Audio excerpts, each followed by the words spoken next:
Let's join to the conversation Mr. Sinijlawi, Fatah activist from Jerusalem, chairman of the Jerusalem Development Fund, joining us from the i24 News Jerusalem studios. Thank you, Samer, very much for joining us this evening. And we've been talking here in studio on Hamas's interest at this point in time, and help us understand this power balance between Hamas and Islamic Jihad. Is Hamas trying to become the PA while the Islamic Jihad is trying to become Hamas, so to speak, this change, generational change, if you will?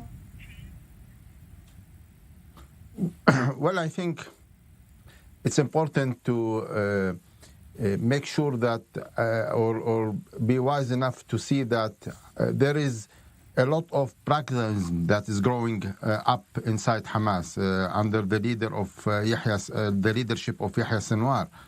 Hamas in Gaza is trying to be more responsible towards 2.2 million Palestinians who are living in very difficult humanitarian, economic difficulties, and is trying also to strengthen its relation with the surrounding countries, especially Egypt and the UN, also a little bit the few European countries that are talking to them.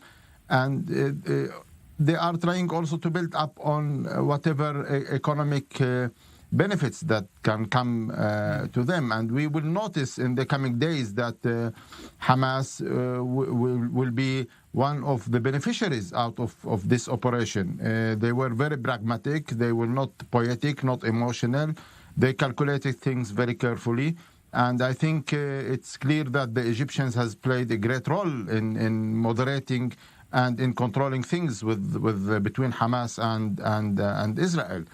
But I would like to say also that I was really very disappointed from the press conference that was held by Prime Minister Lapid and Defense Minister Gantz. For me, this looked like more an election campaign that started very early. Both of them were talking only to the potential voters of Netanyahu. They spoke how smart, strong they were, tough into doing such a military operation, and they were talking about the religious occasion on Sunday and allowing Jewish extremists to enter to the Al-Aqsa Mosque, worshippers. I don't think that anybody agrees that Al-Aqsa is a worship place for Jews, because the status quo says visiting, but not praying. We will not get to that at the moment. Yes, please. Yeah, but I think Lapid was the fastest prime minister to launch a war. It took him less than 5 weeks to give a green light for such a big operation. And I was really disappointed that he did not even mention that there were victims inside Gaza. There were families, there were children who were slaughtered during this operation. Summary actually did. He was talking about the Israeli effort to avoid any casualties among civilians. But I would like us to look ahead, if you will, Summer. Again, I'm not sure that this comparison is spot on, but I will give it another shot. We've seen Hamas gaining momentum by investing a lot of efforts in trying to rally support in the West Bank. We're seeing similar moves on behalf of the Islamic Jihad now. You know, Jenin, Nablus, they're strongholds of Islamic Jihad. Now that we're day after of this operation, if Hamas potentially would maintain this pragmatist stance, if you will, what is next for Islamic Jihad?